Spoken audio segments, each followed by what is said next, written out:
Welcome back to the Kosi Arsenal channel. My name is Kosi. Welcome back to a brand new video. Mikel Arteta has a master plan that is going to help him win the Champions League and the Premier League and hopefully dominate world football in the years to come. And that is why this summer is very imperative and very crucial for Mikel. He's got to get his signings right and he's got to get all the decisions in this transfer window absolutely right. So in this video, we're going to be diving into what is Mikel Arteta's master plan, what does he plan to do this summer, and how does every player mean for the project? Why are we looking at certain profiles and why are we ignoring others? What does the signing of Isak, what are the signing of players like Martin Zubimendi mean for Mikel Arteta going forward? This summer is very important, just like the 2020 summer was for Mikel Arteta when he had just come into the club. So let's dive in. So in 2020, Mikel Arteta had just become Arsenal boss, and it was very crucial that he gets his first signings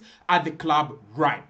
In that summer, Mikel Arteta was looking at one word and one element at this to improve in this Arsenal team, and that was identity. He was looking to bring in players that could actually identify in a certain way and build an identity for Arsenal. Fast forward 5 years later, Arsenal are one of the most well-drilled teams and one of the best teams in terms of discipline, defensive actions, but also, most importantly, Arsenal take care of the ball very, very well. So what happened in the summer of 2020 and why is that summer very imperative and very important to the summer of 2025? So think about this. In the summer of 2020, Arsenal signed Thomas Partey for 45 million. And when we talk about identity, the identity of Arsenal today is a team that is defensively so hard to beat, and that is what that Thomas Partey transfer meant. Mikel wanted to design a team that would sit in shape and make it very difficult for anyone to go through them, and that's why Partey was one of the very first signings that Mikel Arteta actually made.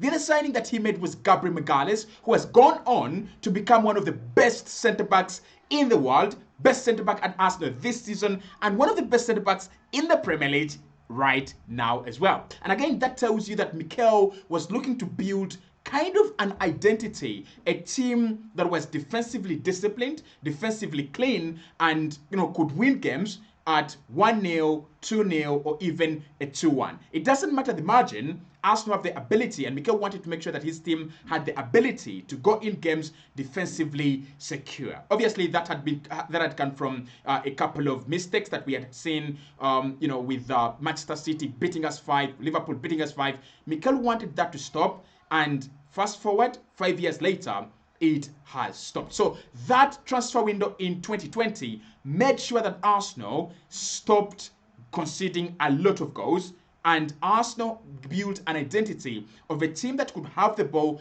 take care of it, but a team that is very hard to break down. So what about this summer? What is the key word and the key element that Mikel Arteta is looking forward to? Well, the key element and the key word this summer is effectiveness. Mikel Arteta has been talking about effectiveness in both boxes for about 2 years now. And when you look at last summer, you ask a simple question. What were Arsenal really trying to do? What did the Raheem Sterling transfer really mean? What did the Mikel Merino transfer really mean? And what did the Ricardo Calafiori transfer really mean? I mean, it doesn't signify and doesn't stand for effectiveness. And that is why when you look at the players that Mikel Arteta is looking at this summer, they actually bring out one word and one element, and that is effectiveness. Now, we know that Mikel is struggling with breaking teams down.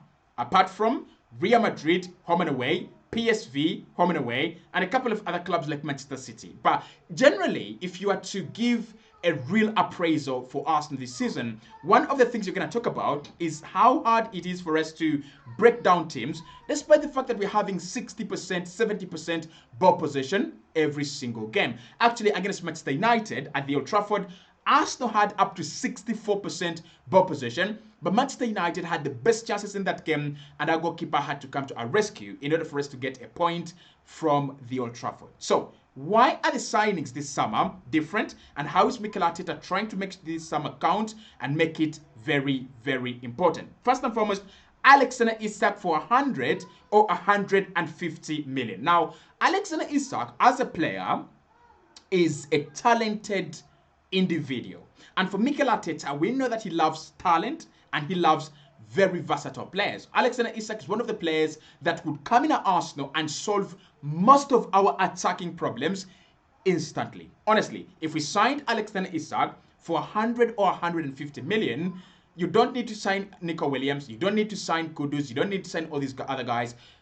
Alexander Isak would raise the level of our front three instantly. He would raise the level of Gabriel Martinelli and would raise the level of Saka as well, despite the fact that Saka is one of the best attackers in the Premier League and in the world right about now. So, why is Mikel Arteta fixated on Alexander Isak, and how does Alexander Isak really define effectiveness, and why is it important that we get such a player in phase 5 of this project? So, Alexander Isak, first and foremost, he's effective in terms of scoring goals. It's one of the players that we can say in Europe right now, he's the most informed striker. I mean, there are the legends like Robert Lewandowski. Boy, oh boy, he loves scoring goals, and he does.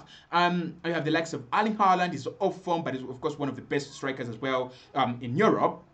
But when you think about Alexander Isak and what he would bring to this Arsenal side, a player that is going to be in the penalty area, a chance will fall to him and he will bury it. So if you think about the players that Arsenal have in that role as a forward or as a number 9, Kai Havertz isn't that clinical, and then Gabriel Jesus ain't that clinical as well. And the likes of Edin Ketia that we have let go, that's the same reason why Mikel has said, you can go. You can leave this Arsenal project. You're not as effective.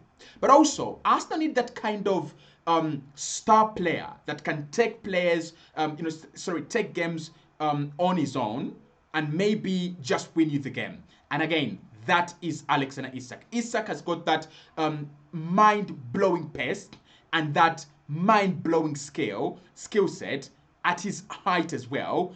It's insane, right? There is no question, and there is no one that can wonder why Mikel Arteta is fixated on Alexander Isak, and why Isak would be a very good signing for phase 5. Imagine you're playing Bayern Munich, or imagine you're playing Real Madrid. Madrid have individual players that can go and win the game for you on their own. We are talking Jude Bellingham, we are talking Vinicius, Mbappe, Rodrigo.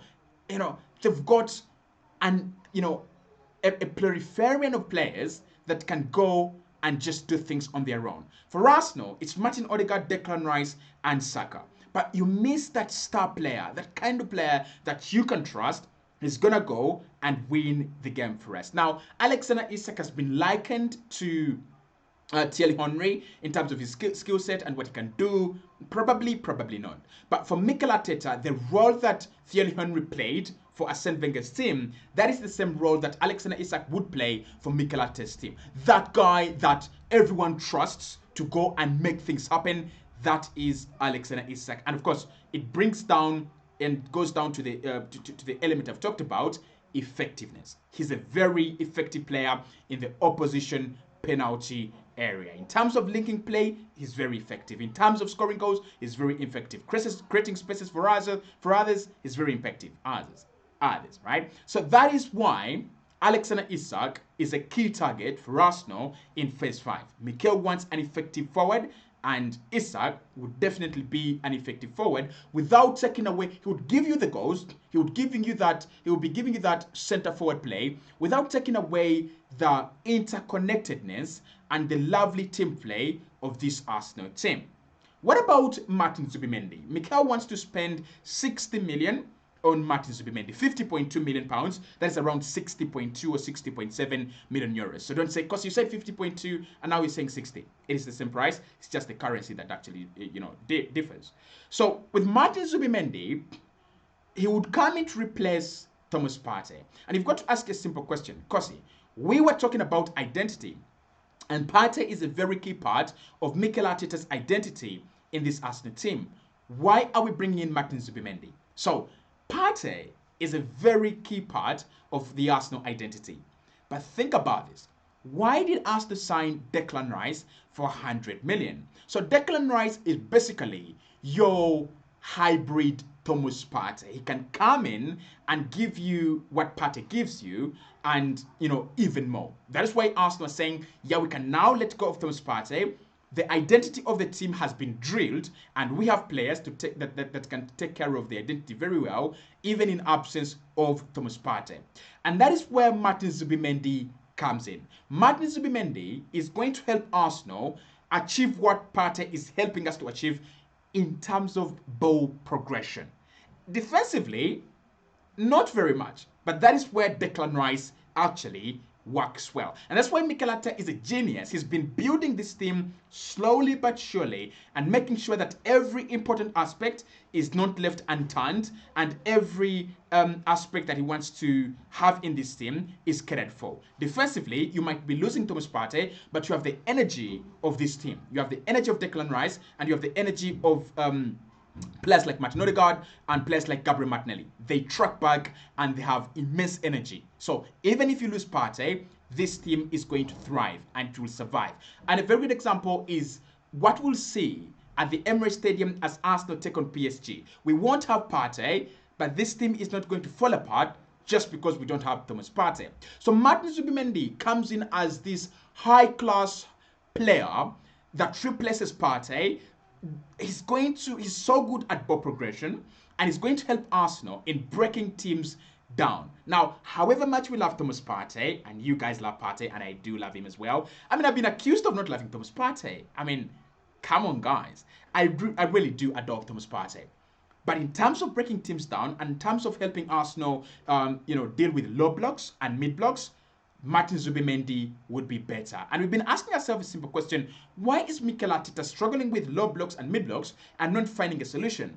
Well, I kind of feel like he's working on those solutions right in this summer. Think about it. All the games that are disturbing us are teams that are sitting deep in shape and teams that are sitting in that very organized mid block. So if you have a player like Martin Zubimendi who can play balls through, and a player like Alexander Isak that can, run off the shoulder and expose and exploit that space in behind of midfield, mid blocks and low blocks, looks like Mikel is paying attention to what we have faced this season. So that is Martin Zubimendi. Then Nico Williams. Why Nico Williams? I mean, 60 million euros, 45 million pounds around there, or 50 million pounds around there is his release clause. But there's so many other wingers. Why is Mikel fixated on Nico Williams? For me, the answer is simple.